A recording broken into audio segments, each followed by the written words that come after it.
দর্শক, খুলনা মেডিকেলের অগ্নিকাণ্ডের কারণে কিন্তু এই যে দর্শক যারা ভিডিওটি দেখছেন, আমরা কিন্তু দেখানোর চেষ্টা করছি মেডিকেলের ভিতরে যে রুগীগুলো ছিল তারা কিন্তু অগ্নিকাণ্ডের কারণে কিন্তু বাইরে চলে এসেছে। আমরা সেটাই আপনাদের দেখানোর চেষ্টা করছি। দর্শক, এই যে দৃশ্য, এটা কিন্তু কোনো ব্যাখ্যা নেই, আসলে খুবই হৃদয় বিদারক একটি ঘটনা। মেডিকেলের মতো জায়গাতে অগ্নিকাণ্ড, এর আসলে মেনে নেওয়া খুবই কষ্টকর। এবং দেখেন আপনারা যে ভিতরে যারা রোগী যারা ভর্তি ছিল তারা কিন্তু সকলে বাইরে চলে এসেছে। আমরা সেটাই দেখানোর চেষ্টা করছি, তারা বাইরে এসে নিরাপদ অবস্থান নেওয়ার চেষ্টা করেছে।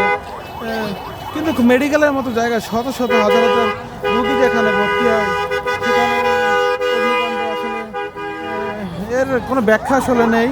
সকলে দোয়া করবেন যেন দ্রুত আগুনটি নিয়ন্ত্রণ চলে আসে এবং এইসব রোগীর জন্য সুস্থ সবলভাবে বাড়ি ফিরে যেতে পারে, আমরা সেই কামনাই করি।